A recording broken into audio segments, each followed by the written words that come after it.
Hi and welcome back to my kitchen. I'm going to do another little pouch meal for you, and this is kind of like a hamburger steak. I've got a pound of ground beef, and it's best to use leaner type ground beef, but I froze this a few months ago and I don't remember. I didn't write it on the package. But it's a pound of ground beef. I've got about a cup of shredded cheddar cheese in here. And over here, you can't really see it, I've got a tablespoon of Worcestershire sauce. I didn't have any green onions, and there's no children eating this meal, so I chopped up some onion to put in here, but it's more than the recipe calls for. So it actually calls for 2 medium green onions chopped, which is supposed to be about 2 tablespoons, but I've got over that because there's no children. And then I've got a teaspoon, it says peppered seasoned salt.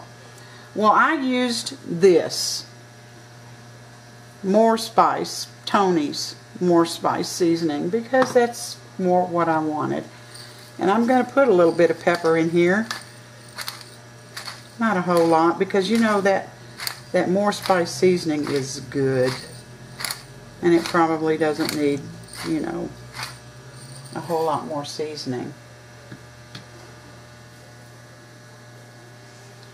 I'm gonna get all this mixed in together.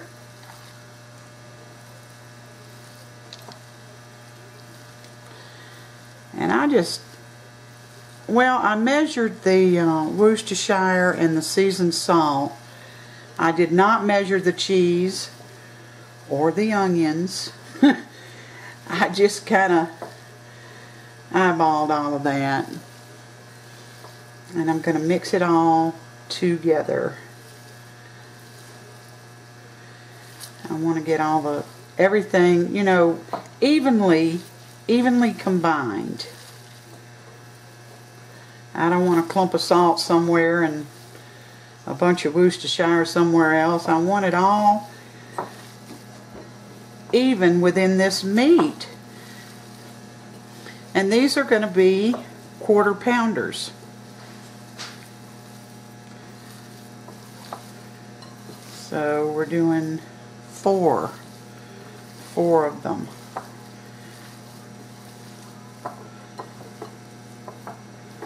Get it all mixed.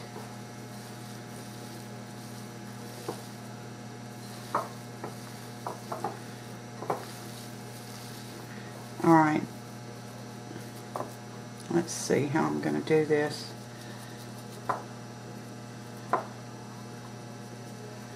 Kind of like that, I guess, and take out a heaping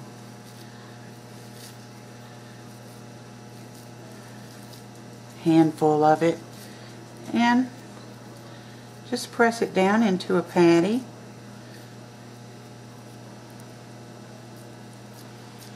And then I'm going to set it aside right over here. Then we'll do another one.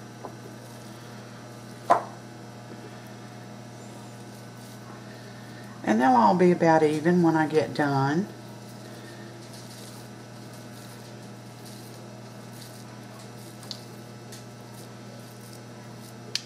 This one doesn't look quite as large. I'll add a little bit to it. It won't hurt.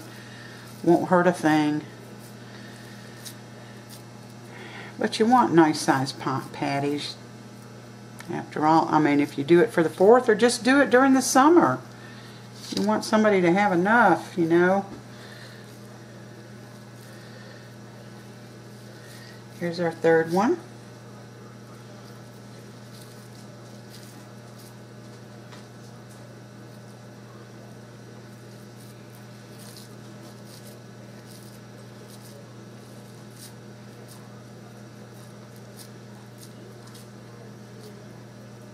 There. And our last patty. I'll get this bowl out of the way now and wash my hands.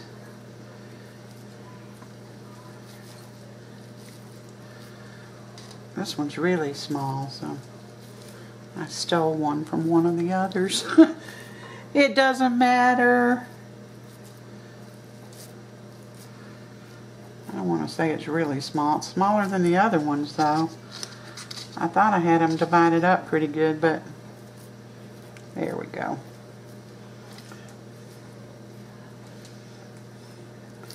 Alright, I got my 4 patties.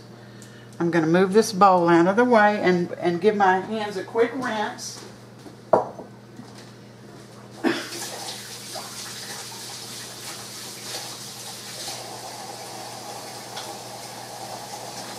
Well, it's going to take more than a quick rinse. I got to put some soap on them because they are greasy.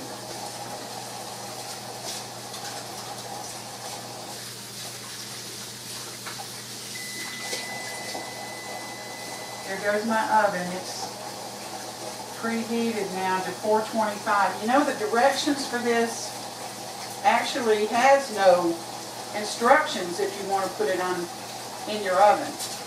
All of them are, everything is for the grill. So I just guessed. Excuse me, 425 degrees. Of course, I'd rather do them on the grill, but you know, according to the Weather Channel, it was 92 here today, but I'm telling you, I was out in it, and it feels like 100. It is so hot that you don't want to breathe it. You do not want to breathe that air. So, who wants to be out in that? I don't. I mean, I was out in it as little as possible. Alright. Get this out of the way. Here's our, whoops, the daisy. Our first packet here. Now, the actual recipe was a little different. It said to cut up 2 medium Yukon Gold potatoes very thinly. And, excuse me, a cup and a half of those baby cut carrots, cup and a half of that, and also some cherry tomatoes. That was kind of optional. But I chose not to do that. I mean, go figure. Alright, so I'm placing my hamburger, or my dressed up hamburger, on one side. These are seasoned fries. Hold on, please. I got my seasoned fries on there, and I am also going to add a piece of corn. And I'm going to put it up near this meat so that any juices will go into the corn. And I'm putting it on the sprayed side of the aluminum foil, and of course I'm going to let the sides meet. The top part, and you always fold it twice. Hard. I mean, don't do, you have got to get that sealed very tightly because of the juices that are going to develop in there. Now, I'm going to put the actual original recipe. That's what's going to be down below. I did not use the thinly sliced Yukon potatoes or the cherry tomatoes cut in half or the baby carrots. I didn't use that. I just made up a packet that I would want. Some of you may want the other, and that's what will be down below. Alright, I'll make the other packet up off camera, and I'm going to toss it in my oven at 425. I'm going to bake it 20 minutes, and then I'll have a look at it, and we'll be back. Alright, we're back. 20 minutes. My little burger's done and tender. Oh, look at it. The corn is done. The French fries are done. You can throw some ketchup on there. Put this in a bun if you like. And eat your corn. Then, of course, you have all your sides. Sammy, you want to taste this? Yeah, sure. Let's let Sam taste it. Which part you want me to taste? Well, the burger. First of all. See, is it tasty? Very good. Yeah. Would you like it as a hamburger as well, or do you like it plain? I believe I'd like this better plain. It tastes more like a piece of steak or something. It's good. Very good. Alright guys, this is our other meal here, and I'm telling you, there's a lot of variety that you can use. Like I told you, cherry tomatoes and just really thin sliced potatoes if you don't want French fries. You could do a packet of squash. Season up your squash and put some butter on it and throw it on the grill. There's just a lot of things you can do rather than stand over a barbecue grill. Or you can throw it in the oven. This was $4.25 for 20 minutes. Everything's perfectly cooked. So have a great 4th. And I hope you guys try this and you like it. Let me see if I can get down in here. I'm not very good at this, as you know. I go in and out. But there it is. There it is. Can you see how tender that meat is? It's just absolutely tender. Have a great 4th. Fix it all summer if you like. Thank you for spending part of your day with me. And don't forget to like and subscribe. And until next time, you take care.